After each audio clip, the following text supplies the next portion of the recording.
नमस्ते। तुसीं कह रहे हो न्यूज़ रूम 24 आवाज़ ते हूँ पवन शर्मा।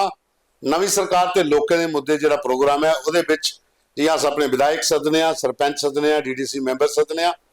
अज असीं तुहाडी मुलाकात कराउण लगे आ बार्डर इलाके दी उस महिला कन्नै जिन कोविड दे विच जिल्लै सारी दुनिया त्राही त्राही मची दी ही, डॉक्टर तक्कर नहीं बाहर निकली पा दे, जिहड़ी हालात इसलै बनी दी वो एक कल्ली महिला ही जिहड़ी बार्डर इलाके दे विच घर घर दौड़िए तो लोगों की सेवा करा दी। बकायदा उन्हें अपने कैंप लाए, उत्थे पंचायत घर के अंदर पूरा जो सैनिटाइज सिस्टम जो लाया, उल्ले वो सुर्खियें च आई। फिर बार्डर पर जिल्लै माहौल खराब होंदा, जिल्लै भी फायरिंग होंदी, कुछ भी होंदा, तो वो जनानी फिर लोगों में दौड़ती, ट्रैक्टर लाइए भी दौड़ती, बुलेट मोटरसाइकिल पर भी दौड़ती, गड्डी भी चलाइए दौड़ती, कुहा चली लोगों की हस्पताल पहुँचाना जोड़ा कोई इंजर्ड हो जा। ऑपरेशन संदूर के टाइम पर भी बार्डर पर जो हालात खराब होए उसलै भी वो महिला जी वो दौड़ा दी। और भी कई मुद्दे जिंदे पर असें गल करनी है, लेकिन इन्ना दा तुसीं सुनाना बड़ा जरूरी है। मेरे कन्नै बैठी है बलबीर कौर, ये त्रेवा दी एक्स सरपंच ने। अस एक्स आखदे नहीं, सरपंच ने अजे भी, क्योंकि काम अजे भी उगा गड़ा चला दौड़ लगी दी है दिने राती लोकें आस्ते दौड़ देन। बलबीर जी तुंदा प्रोग्राम च मता मता स्वागत। बहुत बहुत धन्यवाद सर। प्रोग्राम शुरू करने पर उहदे कोला पहले एक सवाल मैं पूछना चाहता कि कोविड के बाद जी तुहानू जो मिले एक फेम मिले, प्राइम मिनिस्टर ने तुहाडा नां तक जो लिया, उसके बाद किसे लगे कि काम और ज्यादा करना चाहिए? बिल्कुल सही कहा तुसी। और मैनू लगता कि after that honourable prime minister ने सम्मानित किया मन की बात च, ਉਹਦੇ ਤੋਂ ਬਾਅਦ मेरी रिस्पॉन्सिबिलिटी 100+ होगी। लोग कहते हैं 100%, मैं कहनी 100+ होगी। ਉਹਦਾ ਕਾਰਨ ਕੀ, ਕਿਉਂਕਿ ਐਕਸਪੈਕਟੇਸ਼ਨ ਜਿਹੜੀਆਂ ਸੀ ਲੋਕਾਂ ਦੀਆਂ ਉਹ ਬਹੁਤ ਜ਼ਿਆਦਾ ਸੀ ਤੇ ਉਹਨਾਂ ਤੇ ਖਰੇ ਉਤਰਨਾ ਮੇਰੇ ਲਈ ਇੱਕ ਬਹੁਤ ਵੱਡਾ ਟਾਸਕ ਸੀ। ਫੇਮ ਮਿਲਣਾ ਬਹੁਤ ਈਜ਼ੀ ਹੋ ਜਾਂਦਾ, ਫੇਮ ਤੋਂ ਹੀ ਕੁਝ ਵੀ ਅੱਛਾ ਕੰਮ ਕਰ ਲਓ ਤੁਹਾਨੂੰ ਫੇਮ ਮਿਲ ਜੂਗਾ। ਉਹਨੂੰ ਮੇਨਟੇਨ ਰੱਖਣਾ, ਬਰਕਰਾਰ ਰੱਖਣਾ, ਉਹ ਬੜੀ ਵੱਡੀ ਜਦੋਜਹਿਦ ਹੁੰਦੀ ਆ। ਫਿਰ ਉਹਨੂੰ ਮੇਨਟੇਨ ਕਰਨ ਵਾਸਤੇ ਤੁਹਾਨੂੰ ਤਾ ਉਮਰ ਉਹਦੀ ਰੱਖਿਆ ਕਰਨੀ ਪੈਂਦੀ ਹੈ ਕਿ ਮੈਨੂੰ ਫੇਮ ਮਿਲਿਆ ਸੀ, ਇਹ ਫੇਮ ਤੋਂ ਡੀਫੇਮ ਨਾ ਹੋ ਜੇ। ਤੇ ਉਹਦੇ ਚਲਦੇ ਤੁਸੀਂ ਟਰਸਟ ਕਰੋਗੇ 6.5 ਸਾਲ ਹੋ ਗਏ, ਕੋਵਿਡ ਨੂੰ 5 ਸਾਲ ਹੋ ਗਏ, ਅਸੀਂ ਦਿਨ ਰਾਤ ਲੱਗੇ ਹੋਏ ਹਾਂ। ਔਰ ਅੱਜ ਵੀ ਅਸੀਂ ਬਹੁਤ ਕੁਝ ਬੜਾ ਕੁਝ ਐਵੇਂ ਦਾ ਹੁੰਦਾ ਜੋ ਸੈਕਰੀਫਾਈਸ ਵੀ ਕਰਦੇ ਹਾਂ। ਮੈਂ ਇਹ ਨਹੀਂ ਕਹੂੰਗੀ ਕਿ ਮੈਂ ਇਕੱਲੀ ਕੰਮ ਕਰ ਰਹੀ ਹਾਂ, ਬਹੁਤ ਸਾਰੀ ਦੁਨੀਆ ਕੰਮ ਕਰਦੀ ਆ, ਬਹੁਤ ਲੀਡਰ ਕੰਮ ਕਰਦੇ ਆ, ਬਹੁਤ ਅੱਛਾ ਵੀ ਲੱਗਦਾ। ਪਰ ਮੈਨੂੰ ਲੱਗਦਾ ਕਿ ਅੱਜ ਗਰਾਊਂਡ ਦੇ ਉੱਪਰ ਹਰ ਇਨਸਾਨ ਕੰਮ ਕਰ ਰਿਹਾ। ਆਫਟਰ ਕੋਵਿਡ ਲੋਕਾਂ ਨੂੰ ਥੋੜਾ ਇੱਕ ਦੂਜੇ ਨਾਲ ਪਿਆਰ ਹੋ ਗਿਆ। हाँ बिल्कुल, ਤੁਸੀਂ थोड़ा जिहा रिश्ते का पता लग गया, ਰਿਸ਼ਤੇ ਦਾ ਪਤਾ ਲੱਗ ਗਿਆ, ਇਨਸਾਨੀਅਤ ਸਮਝ ਆ ਗਈ, ਲੋਕਾਂ ਦੇ ਦਿਲਾਂ ਦੇ ਅੰਦਰ ਰਹਿਮ ਪੈਦਾ ਹੋ ਗਿਆ। ਨਹੀਂ ਤੇ ਕੋਵਿਡ ਤੋਂ ਪਹਿਲਾਂ ਤਾਂ ਤਰਾਹੀਮਾਮ ਹੋ ਗਈ ਸੀ। ਭਰਾ ਭਰਾ ਨੂੰ ਨਹੀਂ ਸੀ ਪੁੱਛ ਰਿਹਾ, ਬੱਚਾ ਬਾਪ ਨੂੰ ਨਹੀਂ ਸੀ ਪੁੱਛ ਰਿਹਾ, ਮਤਲਬ ਐਵੇਂ ਦਾ ਮਾਹੌਲ ਹੋ ਗਿਆ ਸੀ, अपना अपना सारे कर ਬਿਲਕੁਲ। ਔਰ ਅੱਜ ਬੜੀ ਖੁਸ਼ੀ ਹੁੰਦੀ ਆ ਜਦੋਂ ਅਸੀਂ ਫੈਮਿਲੀ ਨੂੰ ਯੂਨਾਈਟ ਬੈਠੇ ਦੇਖਦੇ ਆ, ਇਕੱਠੇ ਬੈਠੇ ਹੁੰਦੇ ਆ, ਗੱਪਾਂ ਮਾਰ ਰਹੇ ਆ, ਗੱਲਾਂ ਕਰ ਰਹੇ ਆ, ਅੱਗੇ ਦੀ ਪਲਾਨਿੰਗ ਕਰ ਰਹੇ ਆ, ਅੱਛਾ ਲੱਗਦਾ। ਹੁਣ अस बार्डर की गल करिए, की वजह है कि एडमिनिस्ट्रेशन च गल करिए जां पुलिस च गल करिए जां बेल्ट फोर्स के लोकें च गल करिए, तो वो बलबीर कौर उनका नां जिहड़ा बड़ी मान सम्मान करना लैंदे ने, आखदे कि सारे कोल जिल्लै भी आंदियां दिने राती किसी ना किसी काम करवाइए, जद्दियां खाली नहीं जंदियां। सर मैं कहूंगी कि सिर्फ एक सरपंच होने के नाते नहीं, मैं किसान एडवाइजरी बोर्ड की मैंबर भी हाँ। तो बीइंग ए किसान मेरी रिस्पॉन्सिबिलिटी ਜਿਹੜੀ ਆ ਪੰਚਾਇਤ ਪ੍ਰਤੀ ਵੀ ਆ ਔਰ ਪੂਰੇ ਬਾਰਡਰ ਪ੍ਰਤੀ ਵੀ ਆ। ਤੇ ਉਹ ਮੇਰੀ ਜਦੋਜਹਿਦ, ਮੇਰੀ ਲੜਾਈ ਜਿਹੜੀ ਆ, ਮੇਰੀ ਐਡਮਿਨਿਸਟ੍ਰੇਸ਼ਨ ਨਾਲ ਬਹੁਤ ਲੜਾਈ ਹੁੰਦੀ ਆ, ਤੁਸੀਂ ਦੇਖਦੇ ਹੀ ਰਹਿੰਦੇ ਹੋ, ਬੜੀ ਲੜਾਈ ਹੁੰਦੀ ਆ। ਬਟ ਉਹਦੇ ਵਿੱਚ ਕੁਝ ਪਰਸਨਲ ਏਜੰਡਾ ਨਹੀਂ ਹੁੰਦਾ, ਉਹਦੇ ਵਿੱਚ ਹੁੰਦਾ ਮੇਰੇ ਕਿਸਾਨਾਂ ਦੇ ਮੁੱਦੇ, ਮੇਰੇ ਲੋਕਾਂ ਦੇ ਮੁੱਦੇ, ਜਾਂ ਫਿਰ ਬਾਰਡਰ ਦੇ ਮੁੱਦੇ ਜਿਨ੍ਹਾਂ ਤੇ ਮੈਂ ਕੰਮ ਕਰਨਾ ਚਾਹਨੀ ਆ। 1947 ਤੋਂ ਲੈ ਕੇ ਅਗਰ ਮੈਂ ਗੱਲ ਕਰਾਂ, ਅਸੀਂ ਫਿਲਮਾਂ ਦੇ ਵਿੱਚ ਬਾਰਡਰ ਮੂਵੀ ਦੇ ਵਿੱਚ ਵੇਖੇ ਸੀ ਬਾਰਡਰਾਂ ਦੇ ਪਿੰਡ ਕਿਵੇਂ ਦੇ ਹੁੰਦੇ ਆ, ਪਰ ਤੁਸੀਂ ਰਿਐਲਿਟੀ ਮੰਨ ਕੇ ਜਾਣੋ, ਮੇਰੇ ਕੋਲ ਫਰੋਮ ਬਿਗਨਿੰਗ 2018 ਮੇਰਾ ਇੱਥੇ ਵਿਆਹ ਹੋਇਆ, ਮੈਂ ਇੱਥੇ ਆਈ, 18 ਤੋਂ ਲੈ ਕੇ ਹੁਣ ਤੱਕ ਦੀ ਮੇਰੀ ਪ੍ਰੋਫਾਈਲ ਬਣੀ ਹੋਈ ਆ। ਔਰ ਮੈਂ ਖੁਦ ਚੇਂਜ ਦੇਖਦੀ ਆ ਕਿ 2018 ਦੇ ਵਿੱਚ ਬਾਰਡਰ ਕੀ ਸੀ, ਅੱਜ ਬਾਰਡਰ ਦੇ ਉੱਪਰ ਕੀ ਚੇਂਜ ਆਇਆ, ਰਹਿਣ ਸਹਿਣ ਵਿੱਚ ਚੇਂਜ ਆਇਆ। ਬਟ ਅਗਰ ਅਜੇ ਵੀ ਮੈਂ ਕਹਾਂ ਤਾਂ ਸਮੱਸਿਆ ਉੱਥੇ ਦੀ ਉੱਥੇ ਖੜੀ ਆ। अच्छा, किसाने की गल करके ना, किसाने के बड़े मुद्दे ਮਤੇ ਸਾਰੇ ਸਾਨੂੰ ਜਿਹੜੇ ਆਪਣੀ ਸਰਕਾਰ ਲੋਕਾਂ ਦੇ ਮੁੱਦੇ ਪ੍ਰੋਗਰਾਮ 'ਚ ਉੱਥੋਂ ਦੇ ਕਿਸਾਨ ਲਿਖੀ ਹੈ ਭੇਜ ਦੇਣ, ਚਾਹੇ ਉਹ ਸੁਚੇਤਗੜ੍ਹ ਮੱਗੋਵਾਲੀ ਦੇ ਹੋਣ, ਚਾਹੇ ਅਰਨੀਆ ਤਰੇਵਾ ਦੇ ਹੋਣ, ਚਾਹੇ ਉਹ ਰਾਮਗੜ੍ਹ ਸੈਕਟਰ ਦੇ ਹੋਣ, ਆਰਸਪੁਰਾ ਬਾਰਡਰ ਦੇ ਹੋਣ, ਸਾਂਬਾ ਬਾਰਡਰ ਦੇ ਹੋਣ। ਬਾਰਡਰ ਦੇ ਕਿਸਾਨ ਜਿਹੜੇ ਨੇ ਉਹਦੀ ਸਭ ਤੋਂ ਵੱਡੀ ਪ੍ਰੋਬਲਮ ਜਿਹੜੀ ਇਸ ਲਈ ਕਿ ਲੈਂਡ ਦਾ ਓਨ ਰਾਈਟਸ ਜਿਹੜਾ ਆਪਣਾ ਬਿਲਕੁਲ ਉਹ ਬੜੀ ਦਿੱਕਤ ਹੋਣੀ ਆ ਰਹੀ ਹੈ। ਉਹਦੇ ਬਾਰੇ 'ਚ ਕੋਈ ਵੀ ਬੰਦਾ ਪਹਿਲ ਨਹੀਂ ਕਰਾਦਾ ਕਿ ਅਸਲ ਲੜੀ ਹੈ ਤੇ ਇਸ ਚੀਜ਼ ਦੀ ਸਰਕਾਰ ਕੋਲ ਹੱਲ ਕਰੇ। ਦੇਖੋ ਤੁਹਾਡੀ ਗੱਲ ਬਿਲਕੁਲ ਠੀਕ ਆ। ਮੈਂ 2018 ਚ ਸਰਪੰਚ ਬਣਨ ਤੋਂ ਬਾਅਦ ਮੇਰਾ ਫਰਸਟ ਮੁੱਦਾ ਇਹ ਸੀ ਕਿ ਸਾਨੂੰ ਮਾਲਕਾਨਾ ਹੱਕ ਜਿਹਨੂੰ ਅਸੀਂ ਕਹਿੰਦੇ ਆ ਓਨਰਸ਼ਿਪ ਰਾਈਟ ਮਿਲੇ। ਓਨਰਸ਼ਿਪ ਰਾਈਟ ਸਾਨੂੰ ਪਹਿਲੀਆਂ ਸਰਕਾਰਾਂ ਨੇ ਕਿਉਂ ਨਹੀਂ ਦਿੱਤੇ, ਉਹ ਬੜਾ ਲੰਬਾ ਚਰਚਾ ਦਾ ਵਿਸ਼ੇ ਹੈ, ਉਹਦੇ ਤੇ ਮੈਂ ਨਹੀਂ ਜਾਊਂਗੀ। ਬਟ ਅੱਜ ਗਵਰਨਮੈਂਟ ਨੇ ਇੱਕ ਅਗਰ ਮੈਂ ਟੇਬਲ ਬੋਲੂੰ ਤਾਂ ਇੱਕ ਆਰਡਰ ਨਿਕਲਿਆ ਹੋਇਆ ਕਿ ਪ੍ਰੋਪਰਟੀ ਰਾਈਟਸ, ਓਨਰਸ਼ਿਪ ਰਾਈਟ, ਮਾਲਕਾਨਾ ਹੱਕ 65, 71 ਐਂਡ ਵੈਸਟ ਪਾਕਿਸਤਾਨੀ ਲੋਕਲ ਅਲਾਟੀਜ਼ ਦਾ ਅਜੇ ਇਹਨਾਂ ਨੇ ਆਫੀਸ਼ੀਅਲੀ ਨਹੀਂ ਬੋਲਿਆ, ਬਟ ਅਸੀਂ ਉਹਨੂੰ ਵੀ ਲੈ ਕੇ ਚੱਲ ਰਹੇ ਹਾਂ। ਇਹ ਸਾਰੇ ਮੁੱਦੇ ਇੱਕ ਆਰਡਰ ਨਿਕਲਿਆ ਕਿ ਇਹਨਾਂ ਨੂੰ ਮਾਲਕਾਨਾ ਹੱਕ ਦਿੱਤੇ ਜਾਣਗੇ, ਬਟ ਕਿਤੇ ਨਾ ਕਿਤੇ ਐਡਮਿਨਿਸਟ੍ਰੇਸ਼ਨ ਦੇ ਵਿੱਚ ਇੱਕ ਬੜੀ ਵੱਡੀ ਗੜਬੜ ਆ। ਕਦੀ ਵੀ ਕੋਈ ਵੀ ਡਿਫੈਂਸ ਅਗਰ ਮੈਂ ਗੱਲ ਕਰਾਂ ਤਾਂ ਬੈਲਟ ਫੋਰਸ ਦਾ ਕੋਈ ਵੀ ਮੁਲਾਜ਼ਮ ਆ ਕੇ ਕਿਸਾਨ ਦੀ ਕਿਸੇ ਵੀ ਜ਼ਮੀਨ ਤੇ ਆ ਕੇ ਦਾਵਾ ਠੋਕ ਦਿੰਦਾ ਜੀ ਇਹ ਜ਼ਮੀਨ ਫੋਰਸਸ ਦੀ ਇਹ ਬੀਐਸਐਫ ਵਾਲੀ ਜਗ੍ਹਾ ਕੈਂਪ ਲਾਇਆ। ਯੈਸ, ਇਹ ਫੋਰਸਸ ਦੀ ਜ਼ਮੀਨ ਆ ਸਾਡੀ। ਹਰ ਰੋਜ਼ ਅਜੇ 4 ਦਿਨ ਪਹਿਲੇ ਅਸੀਂ ਤਹਿਸੀਲਦਾਰ ਅਰਨੀਆਂ ਨੂੰ ਇੱਕ ਮੈਮੋਰੈਂਡਮ ਦਿੰਨੇ ਆ ਕਿ ਸਾਡੀ ਜ਼ਮੀਨ ਜਿਹੜੀ ਆਕੂਪਾਈ ਕੀਤੀ ਜਾ ਰਹੀ ਹੈ। ਔਰ ਆਕੂਪਾਈਡ ਕੀਤੀ ਕਦੋਂ? ਜਦੋਂ ਟੈਂਸ ਮਾਹੌਲ ਹੁੰਦਾ, ਜਦੋਂ ਐਵੇਂ ਦਾ ਕੁਝ ਹੁੰਦਾ, ਫੋਰਸਫੁਲੀ ਉਹ ਆਕੂਪਾਈ ਕਰਦੇ ਆ। ਕਿਸੇ ਸਰਪੰਚ ਨੂੰ ਨਹੀਂ ਪਤਾ ਹੁੰਦਾ, ਕਿਸੇ ਲੰਬੜਦਾਰ ਨੂੰ ਨਹੀਂ ਪਤਾ ਹੁੰਦਾ, ਐਡਮਿਨਿਸਟ੍ਰੇਸ਼ਨ ਵਾਲੇ ਉਹਨਾਂ ਦੇ ਨਾਲ ਰਲਦੇ ਆ ਤੇ ਉਹ ਆਕੂਪਾਈ ਕਰ ਲੈਂਦੇ ਆ। ਔਰ ਬਾਅਦ ਵਿੱਚ ਆਕੂਪੇਸ਼ਨ ਤੋਂ ਬਾਅਦ ਵਿੱਚ ਜਦੋਂ ਸਾਨੂੰ ਪਤਾ ਲੱਗਦਾ, ਜਦੋਂ ਆ ਕੇ ਉਹ ਸਾਡੇ ਜ਼ਮੀਨਾਂ ਦੇ ਵਿੱਚ ਆਪਣੇ ਟਰੈਕਟਰ, ਆਪਣੀ ਜੇਸੀਬੀ ਖੜੀ ਕਰਦੇ, ਫਿਰ ਸਾਨੂੰ ਪਤਾ ਲੱਗਦਾ ਕਿ ਇਹਨਾਂ ਨੇ ਇਹ ਚੀਜ਼ ਕਰਤੀ। ਸਾਡੀ ਫਿਰ ਉਹਨਾਂ ਨਾਲ ਲੜਾਈ ਹੁੰਦੀ ਆ। ਅਸੀਂ ਨਹੀਂ ਕਦੀ ਵੀ ਚਾਹੁੰਦੇ, ਕਿਉਂਕਿ ਕਿਸਾਨ ਔਰ ਜਵਾਨ ਅਸੀਂ ਦੋਨਾਂ ਨੂੰ ਲੈ ਕੇ ਚੱਲਦੇ, ਕਿਉਂਕਿ ਅਸੀਂ ਨਾਰਾ ਲਗਾਉਂਦੇ ਆ ਬਈ ਜੈ ਜਵਾਨ ਜੈ ਕਿਸਾਨ। ਪਰ ਜਦੋਂ ਕਿਸਾਨ ਔਰ ਜਵਾਨ ਲੜਦਾ, ਸਾਨੂੰ ਪਤਾ ਹੀ ਲੜਾ ਕੌਣ ਦਿਆ? ਐਡਮਿਨਿਸਟ੍ਰੇਸ਼ਨ ਲੜਾਉਂਦੀ ਇਹਨਾਂ ਨੂੰ। ਅਗਰ ਧੱਕਾ ਜਿੱਥੇ ਚੱਲ ਗਿਆ ਉੱਥੇ ਕੰਮ ਚੱਲ ਜਾਣਾ, ਜਿੱਥੇ ਧੱਕਾ ਨਹੀਂ ਚੱਲਿਆ ਉੱਥੇ ਕੰਮ ਨਹੀਂ ਚੱਲਣਾ।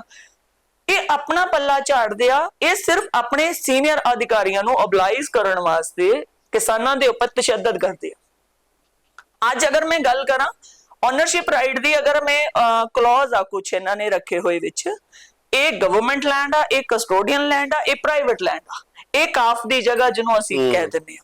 ਇਹ 3-4 ਤਰ੍ਹਾਂ ਦੀ ਮਤਲਬ ਇਹਨਾਂ ਨੇ ਲੈਂਡ ਟਾਈਪਸ ਕੱਢੀਆਂ ਹੋਈਆਂ ਨੇ। ਬਟ ਜਦੋਂ ਇਹਨਾਂ ਨੂੰ ਉਸ ਜਗ੍ਹਾ ਦੇ ਉੱਪਰ ਅਲਾਟਮੈਂਟਸ ਦਿੱਤੀਆਂ ਸੀ ਗਵਰਨਮੈਂਟ ਨੇ, ਉਦੋਂ ਗਵਰਨਮੈਂਟ ਨੇ ਇਹ ਚੀਜ਼ਾਂ ਕਿਉਂ ਨਹੀਂ ਮੈਂਸ਼ਨ ਕੀਤੀਆਂ ਕਿ ਅਸੀਂ ਤੁਹਾਨੂੰ ਬਈ ਇਨ ਫਿਊਚਰ ਅਸੀਂ ਤੁਹਾਨੂੰ ਗਵਰਨਮੈਂਟ ਲੈਂਡ ਦੇ ਉੱਪਰ ਰਾਈਟ ਨਹੀਂ ਦਵਾਂਗੇ, ਜਾਂ ਅਸੀਂ ਕਸਟੋਡੀਅਨ ਲੈਂਡ ਦੇ ਉੱਪਰ। ਪਹਿਲੇ ਤਾਂ ਕਸਟੋਡੀਅਨ ਸਟੈਂਡ ਹੀ ਨਹੀਂ ਕਰਦਾ। ਅਗਰ ਆਫਟਰ 35 ਏ ਮੈਂ ਮੰਨਦੀ ਆ ਕਸਟੋਡੀਅਨ ਸਟੈਂਡ ਹੀ ਨਹੀਂ ਕਰਦਾ, ਕਾਫ ਸਟੈਂਡ ਹੀ ਨਹੀਂ ਕਰਦਾ, ਕਿਉਂਕਿ ਆਬਾਦੀ ਆ ਸਾਡੀ ਉੱਥੇ। ਅਸੀਂ ਉਹ ਐਗਰੀਕਲਚਰ ਸਾਡੀ ਲੈਂਡ ਆ, ਬਾਰਡਰ ਦੀ ਲੈਂਡ ਆ, ਕਿਸਾਨਾਂ ਨੇ ਆਬਾਦ ਕੀਤੀ ਹੋਈ ਆ। 1947 ਤੋਂ ਬਾਅਦ ਦੇ ਤੁਸੀਂ ਟਿੱਬੇ ਦੇਖ ਲਓ ਔਰ ਅੱਜ ਦੀ ਕਿਸਾਨੀ ਜ਼ਮੀਨ ਦੇਖ ਲਓ। ਜਦੋਂ ਜ਼ਮੀਨ ਉਹਦੇ ਵਿੱਚ ਫਸਲ ਅੱਛੀ ਹੋਣ ਲੱਗ ਗਈ ਤਾਂ ਹੁਣ ਇਹਨਾਂ ਦੀਆਂ ਅੱਖਾਂ ਜਿਹੜੀਆਂ ਸਾਡੀ ਜ਼ਮੀਨ ਤੇ ਆ ਗਈਆਂ। ਅਸੀਂ ਲੋਕ ਹਰ ਰੋਜ਼ ਇੱਕ ਨਵੀਂ ਲੜਾਈ ਲੜ ਰਹੇ ਹਾਂ, ਹਰ ਰੋਜ਼ ਇੱਕ ਨਵੀਂ ਲੜਾਈ ਸਾਡੀ ਚੱਲ ਰਹੀ ਆ। ਆਨਰੇਬਲ ਸਾਡੇ ਐਗਰੀਕਲਚਰ ਮਿਨਿਸਟਰ ਥੋੜੇ ਦਿਨ ਪਹਿਲਾਂ ਉਹਨਾਂ ਦਾ ਵਿਜ਼ਿਟ ਹੋਇਆ ਆਰਸਪੁਰਾ, ਤੁਸੀਂ ਸਾਰਿਆਂ ਨੇ ਦੇਖਿਆ ਹੋਊਗਾ, ਸ਼ਿਵਰਾਜ ਚੌਹਾਨ ਜੀ।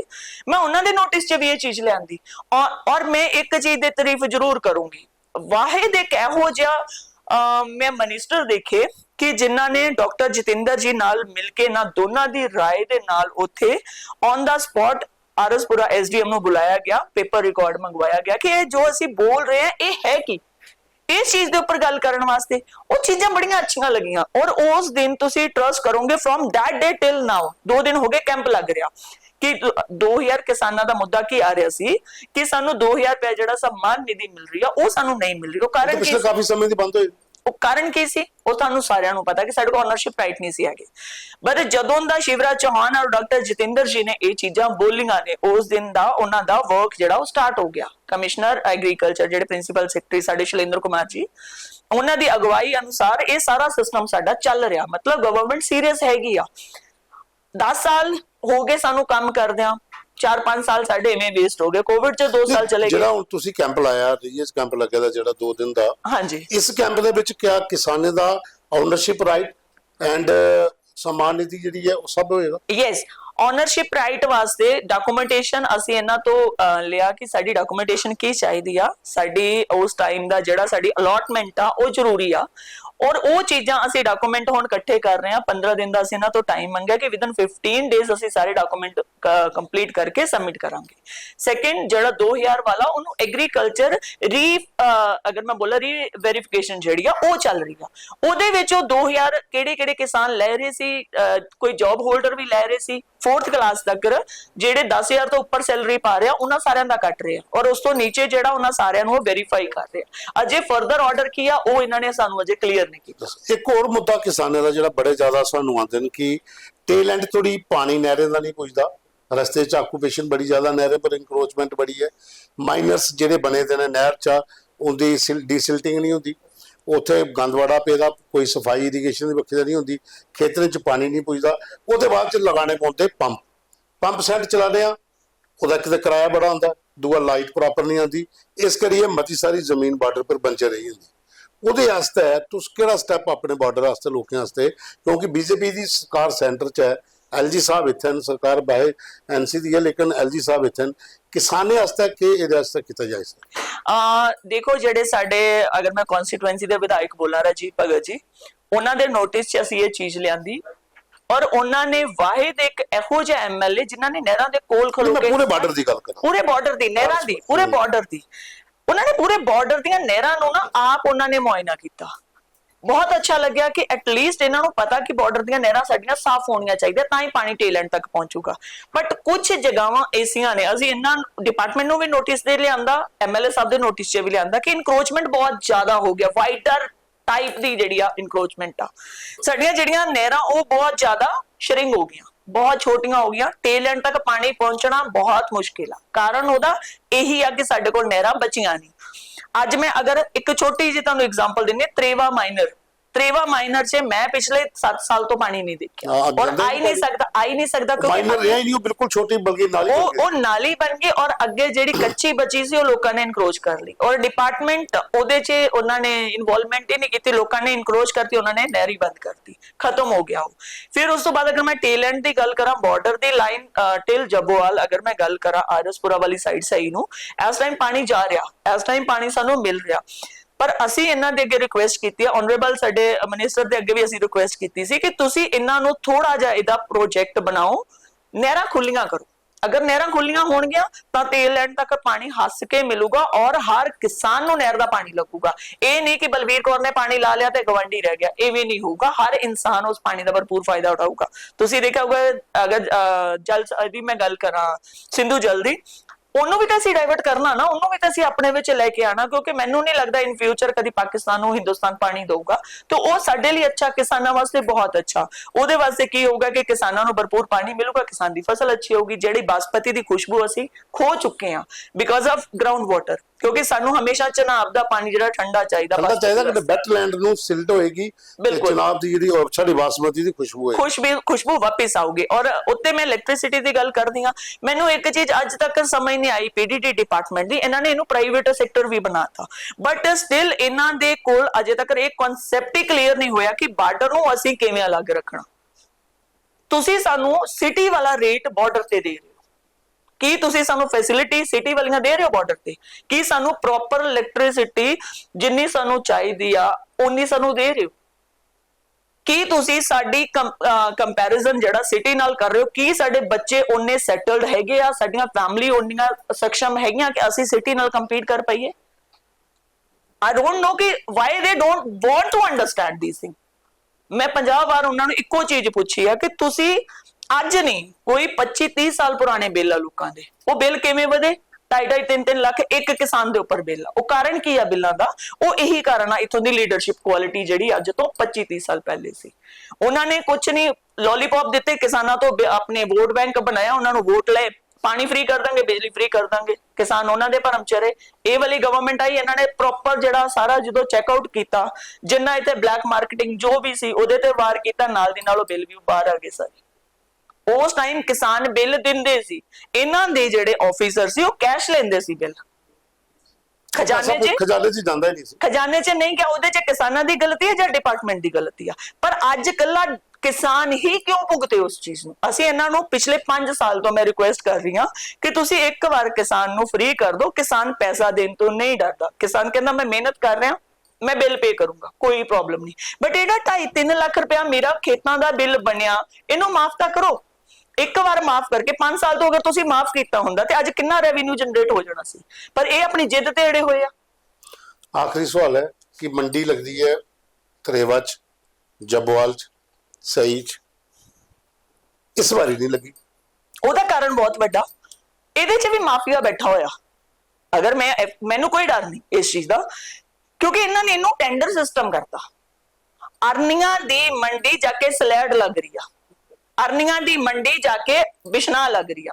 ਅਰਨੀਆਂ ਸੈਕਟਰ ਦੀ ਮੰਡੀ, Arnia sector means within 6 kilometre, within 5 kilometre border, ਠੀਕ ਹੈ। Arnia sector means 5 kilometre. But ਇਹਨਾਂ ਨੂੰ ਪੁੱਛਣ ਵਾਲਾ ਕੋਈ ਨਹੀਂ। ਅਸੀਂ ਲਾਸਟ ਟਾਈਮ ਵੀ ਇਹਨਾਂ ਨੂੰ ਬੋਲਿਆ ਸੀ ਕਿ ਬਈ ਅਰਨੀਆਂ ਮੰਡੀ ਮਤਲਬ ਅਗਰ ਅਰਨੀਆਂ ਦਾ ਬੰਦਾ ਟੈਂਡਰ ਲਗਿਆ ਤਾਂ ਤੁਸੀਂ ਟੈਂਡਰ ਸਿਸਟਮ ਕਰਨਾ ਕਰ ਦੋ। ਮੈਂ ਇਹਨਾਂ ਨੂੰ ਪਲੇਟਫਾਰਮ ਦੇ ਰਹੀ ਸੀ ਕਿ ਪਰਮਾਨੈਂਟ ਮੰਡੀ ਤੁਸੀਂ ਬਾਰਡਰ ਤੇ ਕਰ ਦੋ, ਪਲੇਟਫਾਰਮ ਮੈਂ ਦੇ ਰਹੀ ਹਾਂ, ਮੈਂ ਤੁਹਾਡੇ ਤੋਂ 1 ਰੁਪਿਆ ਨਹੀਂ ਲੈਂਦੀ। ਤੁਸੀਂ ਬਾਰਡਰ ਵਾਸਤੇ ਮੰਡੀ ਨਿਰਧਾਰਿਤ ਕਰ ਦੋ, ਜਿਹੜਾ ਮਰਜ਼ੀ ਟੈਂਡਰ ਚੱਕ ਕੇ ਉੱਥੇ ਆਵੇ ਤਾਂ ਮੰਡੀ ਉੱਥੇ ਲਗਾ, ਠੀਕ ਹੈ। ਬਟ ਇਹਨਾਂ ਦੇ ਕੰਨ ਦੇ ਉੱਪਰ ਇਹ ਚੀਜ਼ ਆਂਦੀ ਨਹੀਂ, ਇਹ ਸੋਚਦੇ ਹੀ ਨਹੀਂ। ਇਹਨਾਂ ਨੂੰ ਲੱਗਦਾ ਕਿਸਾਨ ਬੜਾ ਸક્ષਮ ਆ। ਇਹਨਾਂ ਨੂੰ ਇਹ ਆ ਕਿ ਕਿਸਾਨ ਅਜੇ ਇੰਨਾ ਕੁ ਜਿੰਦਾ ਕਿਉਂ ਆ। ਪਾਕ ਸ਼ੈਲਿੰਗ ਨਾਲ ਮਰੋ, ਬਿਜਲੀ ਨਾਲ ਮਰੋ, ਰਹਿੰਦੀ ਖੁੰਦੀ ਜੇ ਸਾਡੀ ਫਸਲ ਬਚ ਰਹੀ ਆ ਤੇ ਉਹ ਵੀ ਇਹਨਾਂ ਕੋਲੋਂ ਖੋਲੋ। ਬਹੁਤ ਸਾਰੇ ਲੋਕ ਬੋਲਣਗੇ ਗਵਰਨਮੈਂਟ ਤੁਹਾਡੀ ਆ ਜੀ, LG ਤੁਹਾਡਾ ਜੀ, ਤੁਸੀਂ ਕਿਉਂ ਬੋਲ ਰਹੇ ਹੋ ਜੀ? ਉਹ ਕਮ ਸੇ ਕਮ ਅਸੀਂ ਹਿੰਮਤ ਤੇ ਕਰ ਰਹੇ ਹਾਂ ਬੋਲਣ ਦੀ। ਤੁਸੀਂ ਲੋਕ ਤੇ ਅੰਦਰ ਬੈਠ ਕੇ ਸਿਰਫ ਕਮੈਂਟ ਪਾਸ ਕਰਦੇ ਹੋ, ਇੱਕ ਦੂਜੇ ਨੂੰ ਬੁਰਾ ਬੋਲਦੇ ਹੋ, ਇੱਕ ਦੂਜੇ ਦੀਆਂ ਲੱਤਾਂ ਫੜਦੇ ਹੋ। ਜ਼ਬਾਨ ਹਿਲਾਉਣ ਨਾਲ ਕੰਮ ਨਹੀਂ ਹੁੰਦਾ। ਫੇਸਬੁੱਕ ਦੇ ਉੱਪਰ ਕਮੈਂਟ ਕਰਨ ਦੇ ਨਾਲ ਹੈਲਪ ਨਹੀਂ ਹੁੰਦੀ, ਹੈਲਪ ਹੁੰਦੀ ਔਨ ਗਰਾਊਂਡ। ਅਸੀਂ ਔਨ ਗਰਾਊਂਡ ਲੜ ਰਹੇ ਹਾਂ। ਐਵਰੀ ਡੇ ਤੁਸੀਂ ਮੇਰੀ ਕੋਈ ਨਾ ਕੋਈ ਐਡਮਿਨਿਸਟ੍ਰੇਸ਼ਨ ਦੇ ਨਾਲ ਝੜਪ ਦੇਖ ਹੀ ਰਹੇ। ਔਰ ਝੜਪ ਬਲਵੀਰ ਕੌਰ ਆਪਣੇ ਵਾਸਤੇ ਨਹੀਂ ਲੜ ਰਹੀ, ਮੈਂ ਆਪਣੇ ਕਿਸਾਨਾਂ ਵਾਸਤੇ ਲੜ। ਅਗਰ FCI ਸਾਨੂੰ ਇੰਨੀ ਸਹੂਲਤ ਦੇ ਰਿਹਾ, ਅਗਰ 45 ਸਾਲ ਬਾਅਦ ਤਰੇਵਾ ਦੇ ਵਿੱਚ ਮੰਡੀ ਲੱਗੀ, ਉਹ ਕੰਟੀਨਿਊ ਕਿਉਂ ਨਹੀਂ ਹੋਈ? ਉਹਦਾ ਕੀ ਕਾਰਨ ਸੀ? ਕਿੰਨੀ ਵਾਰ ਮੈਂ ਕੰਮ ਕਰੂੰਗੀ ਜਾਂ ਮੰਡੀ ਲੈਣ ਜਾਊਂਗੀ? ਐਡਮਿਨਿਸਟ੍ਰੇਸ਼ਨ ਇਹਦੇ ਤੇ ਸਟ੍ਰਿਕਟ ਕਿਉਂ ਨਹੀਂ ਹੁੰਦਾ ਕਿ ਜਿਹੜਾ ਮਰਜ਼ੀ ਮੰਡੀ ਲਵੇ ਬਈ ਉਹ ਡਿਫੈਂਸ ਤੋਂ ਅਗਲੀ ਸਾਈਡ ਤੇ ਜਾ ਕੇ ਮੰਡੀ ਲਗਾਊਗਾ ਜਾਂ ਅਰਨੀਆਂ ਸੈਕਟਰ ਦੇ ਵਿੱਚ ਮੰਡੀ ਲਗਾਊਗਾ? ਉਹ ਕਿਉਂ ਨਹੀਂ ਇਹ ਚੀਜ਼ ਨੇ ਕਰਦੇ? ਇਹਦੇ ਅਸਰ ਸਰਕਾਰ ਦਾ ਕੀ ਰੁਖ? ਸਰਕਾਰ ਕਿਆ FCI ਵਾਲਿਆਂ ਨਾਲ ਗੱਲ ਕਰਕੇ ਦੇਖ ਲਓ, ਉਹ ਬੋਲਦੇ ਹੀ ਨਹੀਂ। ਅਸੀਂ ਲਾਸਟ ਟਾਈਮ ਵੀ ਉਹਨਾਂ ਦੇ ਈਵਨ ਇਥੋਂ ਤੱਕ ਕਰਕੇ ਅਸੀਂ ਇਹਨਾਂ ਦੇ ਖਿਲਾਫ ਜਾ ਕੇ ਐਜੀਟੇਸ਼ਨ ਵੀ ਕੀਤਾ ਕਿ FCI ਇਹਦੇ ਤੇ ਧਿਆਨ ਦੇਵੇ। ਇੱਕ ਇਹਨਾਂ ਦੇ ਵਿੱਚ ਜਿਹੜੇ ਇਹਨਾਂ ਦੇ ਰੇਟ ਚੱਲਦੇ ਆ ਉਹ ਬੜੇ ਖਤਰਨਾਕ ਚੱਲਦੇ ਆ।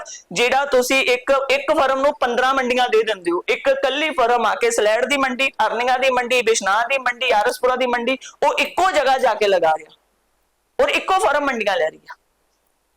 ਉਹ ਬਹੁਤ ਡਾਊਨ ਜਾ ਕੇ ਚੱਕ ਲੈਂਦੀ ਆ। ਉਹ ਇੱਕ ਪ੍ਰੋਪਰ ਪਲਾਨਿੰਗ ਨਾਲ ਮਾਫੀਆ ਕੰਮ ਕਰਦਾ। ਬਿਲਕੁਲ 100% ਇਹਦੇ ਵਿੱਚ ਇਨਵੋਲਵਮੈਂਟ ਕਿਹਦੀ ਆ? ਇਹ ਤਹਿਕੀਕਾਤ ਕਰਨ ਇਹਨਾਂ ਨੂੰ ਪਤਾ ਲੱਗੂਗਾ ਕਿਹਦੀ ਇਨਵੋਲਵਮੈਂਟ ਆ। ਅਗਰ ਇਹ ਅਗਰ ਨਹੀਂ ਕਰਦੇ ਆਉਣੇ ਵਾਲੇ ਸਾਲ ਵੀ ਜਾਏਗਾ ਤੇ ਕੋਈ ਹੋਰ ਸਟੈਪ ਅਗਰ ਇਹ ਚੀਜ਼ ਕਰਨਗੇ ਤੇ ਇਸ ਵਾਰ ਅਸੀਂ ਆਪਣੇ ਇਲਾਕੇ 'ਚ ਮੰਡੀ ਨਹੀਂ ਲੱਗਣ ਦੇਵਾਂਗੇ, ਆਪਣੇ ਇਲਾਕੇ ਦੇ ਨਾਮ ਦੀ ਮੰਡੀ ਨਹੀਂ ਲੈਣ ਦੇਵਾਂਗੇ ਕਿਸੇ ਨੂੰ। ਦੇਖੀ ਜਾਊਗੀ ਜੋ ਹੋਊਗਾ। ਅਗਰ ਸਾਡੇ ਅਰਨੀਆਂ ਸੈਕਟਰ ਦੀ ਮੰਡੀ ਅਰਨੀਆਂ ਸੈਕਟਰ ਤੋਂ ਬਾਹਰ ਜਾਊਗੀ, ਬਾਰਡਰ ਤੋਂ ਬਾਹਰ ਜਾਊਗੀ, ਫਿਰ ਅਸੀਂ ਇਹਨਾਂ ਨੂੰ ਸਪੇਅਰ ਕਿਉਂ ਕਰਾਂਗੇ? ਮੇਰੀ ਪਾਰਟੀ ਦਾ ਸਿਧਾਂਤ ਆ ਨੇਸ਼ਨ ਫਸਟ। ਨੇਸ਼ਨ ਵਿੱਚ ਲੋਕ ਹੁੰਦੇ ਆ, ਡੰਗਰ ਨਹੀਂ ਹੁੰਦੇ। ਅਸੀਂ ਆਪਣੇ ਲੋਕਾਂ ਦੀ ਗੱਲ ਕਰਦੇ ਹਾਂ ਤੇ ਜਦੋਂ ਲੋਕਾਂ ਦੀ ਗੱਲ ਕਰਨੀ ਆ ਉਹਦੇ ਵਾਸਤੇ ਕੋਈ ਮੈਨੂੰ ਬੋਲੇ ਕਿ ਇਹ ਗਲਤ ਬੋਲ ਰਹੀ ਹੈ, ਕਿਸੇ ਦੇ ਖਿਲਾਫ ਬੋਲ ਰਿਹਾ, ਮੈਨੂੰ ਕੋਈ ਪ੍ਰੋਬਲਮ। ਅਸੀਂ ਕੁਰਸੀ ਤੋਂ ਰੋਟੀ ਖਾਣ ਵਾਲੇ ਲੋਕ ਨਹੀਂ ਹੈਗੇ, ਅਸੀਂ ਖੇਤਾਂ 'ਚ ਰੋਟੀ ਖਾਣ ਵਾਲੇ ਲੋਕ। ਮੈਂ ਤੁਹਾਡੇ ਕੋਲ ਆਈ, ਤੁਸੀਂ ਕਿਹਾ ਫਿਲਟਰ ਪਾਣੀ ਨਹੀਂ ਮੈਡਮ ਜੀ, ਕੈਂਪਰ ਦਾ ਪਾਣੀ ਹੈ। ਮੈਂ ਤੁਹਾਨੂੰ ਨਾਰਮਲ ਜੀ ਗੱਲ ਕਹੀ, ਸਰ ਅਸੀਂ ਮੋਟਰਾਂ ਦਾ ਪਾਣੀ ਪੀਣ ਵਾਲੇ ਬੰਦੇ ਆ। ਸਾਨੂੰ ਇਹੋ ਜਿਹਾ ਕੋਈ ਪਰਹੇਜ਼ ਨਹੀਂ ਕਿ ਅਸੀਂ ਬੜੇ ਸੋਫਿਸਟੀਕੇਟਡ ਤਰੀਕੇ ਦੇ ਨਾਲ ਬਈ ਸਾਨੂੰ ਤਾਂ ਤੁਸੀਂ ਲਿਆ ਕੇ ਦੋ ਬੋਤਲ ਵਾਲਾ ਪਾਣੀ, ਅਸੀਂ ਉਹੀ ਪੀਵਾਂਗੇ। ਪਰ ਅੱਜ ਅਗਰ ਮੇਰੇ ਕਿਸਾਨਾਂ ਦੇ ਨਾਲ ਧੱਕਾ ਹੋਊਗਾ, ਬੜਾ ਚੁੱਪ ਰਹਿ ਲਿਆ, ਹੁਣ ਨਹੀਂ ਚੁੱਪ ਰਹੂੰਗੀ। ਬਹੁਤ ਹੋ ਗਿਆ, ਫੇਸ ਕਰਦੇ ਆ ਰਹੇ ਹਾਂ, ਦੁੱਖ ਲੱਗਦਾ। ਕਿਸਾਨ ਗਰੀਬ ਹੁੰਦਾ ਜਾ ਰਿਹਾ, ਮਾਫੀਆ ਅਮੀਰ ਹੁੰਦਾ ਜਾ ਰਿਹਾ। ਅੱਜ ਬਾਰਡਰ ਦੇ ਉੱਪਰ ਜਾ ਕੇ ਦੇਖੋ ਤੁਸੀਂ, ਅਗਰ ਮੈਂ ਕਹਾਂ ਮੇਰੇ ਬੱਚੇ ਵਿਆਹੇ ਨਹੀਂ ਜਾ ਰਹੇ ਬਾਰਡਰ ਦੇ, ਕਾਰਨ ਕੀ ਹੈ? ਉਹਨਾਂ ਕੋਲ ਕੰਮ ਨਹੀਂ ਹੈਗਾ, ਉਹਨਾਂ ਕੋਲ ਰੋਜ਼ਗਾਰ ਨਹੀਂ ਹੈਗਾ, ਉਹ ਖੇਤੀ ਨਹੀਂ ਕਰ ਪਾ ਰਹੇ। ਖੇਤੀ ਦੀ ਜਿੰਨੀ ਸਾਡੀ ਲੈਂਡ ਉਹ ਸ਼ਰਿੰਕ ਹੁੰਦੀ ਜਾ ਰਹੀ ਆ। ਲੋਕ ਵੇਚ ਕੇ ਸਿਟੀ ਵੱਲ ਨੂੰ ਮੂਵ ਹੋ ਰਿਹਾ, ਬਾਰਡਰ ਖਾਲੀ ਹੋ ਰਿਹਾ। ਕਾਰਨ ਕੀ ਆ? ਅਸੀਂ ਇਹਨਾਂ ਨੂੰ ਕਿੱਦਾਂ ਰੋਕ ਸਕਦੇ? ਅਸੀਂ ਇਹਨਾਂ ਦਾ ਇੰਟਰਸਟ ਇਹਨਾਂ ਦੇ ਸੈਕਟਰ ਦੇ ਮਾਈਗ੍ਰੇਸ਼ਨ ਹੈ, ਮਾਈਗ੍ਰੇਸ਼ਨ ਹੋ ਰਹੀ ਆ, ਬਾਰਡਰ ਖਾਲੀ ਹੋ ਰਿਹਾ। ਇਸ ਮਾਈਗ੍ਰੇਸ਼ਨ ਕੀ ਰੋਕਣੇ ਵਾਸਤੇ ਕੀ ਕੀਤਾ ਜਾ ਸਕਦਾ? ਇਸ ਮਾਈਗ੍ਰੇਸ਼ਨ ਨੂੰ ਰੋਕਣ ਵਾਸਤੇ ਛੋਟੀ ਫੈਕਟਰੀਜ਼ ਤੁਸੀਂ ਸੈਕਟਰ ਦੇ ਵਿੱਚ ਲਗਾ ਸਕਦੇ ਹੋ। ਫੀਮੇਲ ਵੀ ਕੰਮ ਕਰਨ, ਬੱਚੇ ਵੀ ਕੰਮ ਕਰਨ, ਉਹਨਾਂ ਦਾ ਮਾਈਂਡ ਜਿਹੜਾ ਦੂਸਰੇ ਪਾਸੇ ਡਾਇਵਰਟ ਹੋਵੇ, ਉਹ ਨਸ਼ਿਆਂ ਵਾਲੇ ਪਾਸੇ ਨਹੀਂ ਜਾਵੇ, ਉਹ ਚੋਰੀ ਸ਼ਿਕਾਰੀ ਵਾਲੇ ਪਾਸੇ ਨਹੀਂ ਜਾਵੇ, ਉਹ ਉਹਨਾਂ ਦੀ ਮੈਰਿਜ ਦੇ ਵਿੱਚ ਕਦੀ ਕੋਈ ਪ੍ਰੋਬਲਮ ਨਹੀਂ ਆਵੇ। ਅੱਜ ਤੁਸੀਂ ਇੱਕ ਚੀਜ਼ ਵੇਖੋਗੇ ਜਾ ਕੇ, ਪਿੰਡਾਂ ਦੇ ਪਿੰਡ ਜਿਹੜੇ ਆ ਉਹ within panchayat, within village marriage ਕਰ ਰਹੇ ਆ, ਕਿਉਂਕਿ ਬਾਹਰੋਂ ਰਿਸ਼ਤੇ ਨਹੀਂ ਆ ਰਹੇ। ਅੱਜ ਸਮਾਜ ਕਿਹੜੀ ਸਾਈਡ ਜਾ ਰਿਹਾ? ਅਸੀਂ ਕਹਿੰਦੇ ਹੁੰਦੇ ਸੀ ਪਿੰਡ ਦੀ ਕੁੜੀ ਸਾਰਿਆਂ ਦੀ ਕੁੜੀ, ਸਾਰਿਆਂ ਦੀ ਧੀ। ਅੱਜ ਆਮਣੇ ਸਾਹਮਣੇ ਵਿਆਹ ਹੋ ਰਿਹਾ। ਕਿਉਂ ਹੋ ਰਿਹਾ? ਕਾਰਨ ਕੀ ਆ ਉਹਦਾ? ਕਿਉਂਕਿ ਬਾਹਰੋਂ ਰਿਸ਼ਤੇ ਨਹੀਂ ਆ ਰਹੇ, ਸਾਡੇ ਐਕਸਪੋਜ਼ਰ ਨਹੀਂ ਹੈਗਾ, ਸਾਡਾ ਮਾਈਂਡ ਡਿਵੈਲਪਮੈਂਟ ਨਹੀਂ ਹੈਗਾ। ਅਸੀਂ ਲੋਕ ਪੜ੍ਹ ਰਹੇ ਹਾਂ, ਬਟ ਅਸੀਂ ਪੜ੍ਹ ਨਹੀਂ ਰਹੇ, ਕੱਢ ਰਹੇ ਹਾਂ। ਜਿੱਦਾਂ ਅਸੀਂ ਕਹਿੰਦੇ ਨਾ, ਕੱਢ ਕੇ ਅਸੀਂ ਘੱਟ ਹੁੰਦੇ ਜਾ ਰਹੇ ਹਾਂ, ਸਾਨੂੰ ਫਾਇਦਾ ਕੋਈ ਨਹੀਂ ਲੱਭ ਰਿਹਾ। ਅਸੀਂ ਵਿਦਨ ਖੂਹ ਦਾ ਡੱਡੂ ਬਣ ਕੇ ਰਹਿ ਰਹੇ ਹਾਂ। ਅਗਰ ਮੈਂ ਮੈਰਿਜ ਕਰੂੰਗੀ, ਮੈਂ ਪੰਚਾਇਤ ਦੇ ਵਿੱਚ ਹੀ ਮੈਰਿਜ ਕਰ ਲੂੰਗੀ, ਤੇ ਮੇਰਾ ਐਕਸਪੋਜ਼ਰ ਕੀ ਆ? ਮੇਰੇ ਤੇ ਸਮਾਜ ਖਤਮ ਹੋ ਗਿਆ, ਮੇਰੇ ਰਿਸ਼ਤੇ ਖਤਮ ਹੋ ਗਏ, ਮੇਰੇ ਨਾਨਕੇ ਦਾਦਕੇ ਭੂਆ ਸਭ ਖਤਮ ਹੋ ਗਏ। ਉਹ ਸਾਰੇ ਇੱਕੋ ਗ੍ਰਹਿ 'ਚ ਹੋ ਗਏ, ਇੱਕੋ ਪਿੰਡ 'ਚ ਹੋ ਗਏ। ਅਸੀਂ ਕਿੰਨੂੰ ਕੱਲ ਨੂੰ ਅਸੀਂ ਗਾਲ ਕੱਢਣ ਜੋਗੇ ਨਹੀਂ ਹੈਗੇ, ਕਿਸੇ ਨੂੰ ਕੱਢਾਂਗੇ ਤੇ ਆਪਣੇ ਹੀ ਲੱਗਣੀ। ਆਪਣੇ ਹੀ ਲੱਗਣੀ। ਖੈਰ, ਤੁਹਾਡਾ ਬੜਾ ਬੜਾ ਸਵਾਗਤ ਪ੍ਰੋਗਰਾਮ 'ਚ। ਬਲਵੀਰ ਹੋ ਰਹੇ ਹੈ ਸੱਤੇਦਾਜ। ਮੁੱਦੇ ਤਿੰਨ ਹੀ ਵੱਡੇ ਜਿਹੜੇ ਕਿਸਾਨਾਂ ਦੇ, ਇੱਕ ਮੰਡੀ ਦਾ ਮੇਨ ਮੁੱਦਾ, ਦੂਆ ਅਲਾਟਮੈਂਟ, ਓਨਰਸ਼ਿਪ ਰਾਈਟ, ਜਿਹੜੇ ਅਲਾਟਮੈਂਟਾਂ ਜ਼ਮੀਨਾਂ ਹੀ ਆ, ਉਹ ਕਿਸਾਨਾਂ ਦਾ ਕਿਸ ਲਈ ਬੜਾ ਮੁੱਦਾ ਹੈ। ਖਾਸ ਕਰਕੇ ਬਾਰਡਰ ਇਲਾਕੇ 'ਚ ਜ਼ਮੀਨਾਂ ਤੇ ਹੈਨ ਕੋਲ 50-50 ਕਨਾਲ, ਲੇਕਿਨ ਅਧਿਕਾਰ ਨਹੀਂ ਹੈ। ਕਿਸੇ ਮੌਕੇ ਵੀ ਕੋਈ ਖੋਲੇਗਾ, ਫੋਰਸਸ ਆਏਗੀ, ਕੈਂਪ ਲਾ ਲੇਗੀ। ਔਰ ਤੀਆ ਬਿਜਲੀ ਦਾ। ਕੋਸ਼ਿਸ਼ ਕਰਗੇ ਕਿ ਬਲਵੀਰ ਹੋ ਰਹੇ ਮੁੱਦੇ ਜਿਹੜੇ ਸਰਕਾਰ ਅੱਗੇ ਸਾਹਮਣੇ ਰੱਖਣ, ਔਰ ਸਾਨੂੰ ਪਤਾ ਹੈ ਅੱਗੇ ਰੱਖਾ ਦੀਆਂ ਵੀ ਹਨ, ਲੜਾਈ ਦੀ ਚੱਲਦੀ ਹੈ। ਲੇਕਿਨ ਅੱਜ ਨਹੀਂ ਇਹ ਪ੍ਰੋਗਰਾਮ ਜਿਸ ਕਰੀਏ ਸੱਦਿਆ ਕਿ ਇੱਕ ਐਸੀ ਮਹਿਲਾ ਸਰਪੰਚ ਜਿਹੜੀ ਬਾਰਡਰ ਇਲਾਕੇ 'ਚ, ਜਿਹੜੀ ਐਡਮਿਨਿਸਟ੍ਰੇਸ਼ਨ ਕਰਨੇ ਦਿਨੇ ਰਾਤੀ ਲੜਾਦੀ ਵੀ ਹੈ ਤੇ ਲੋਕਾਂ ਦੇ ਕੰਮ ਵੀ ਕਰਦੀ ਹੈ। ਉਹਦਾ ਮਤਾ ਧੰਨਵਾਦ। ਬਹੁਤ ਬਹੁਤ ਧੰਨਵਾਦ, ਤੁਸੀਂ ਇੱਥੇ ਬੁਲਾਇਆ, ਬੋਲਣ ਦਾ ਮੌਕਾ ਦਿੱਤਾ। Thank you so much.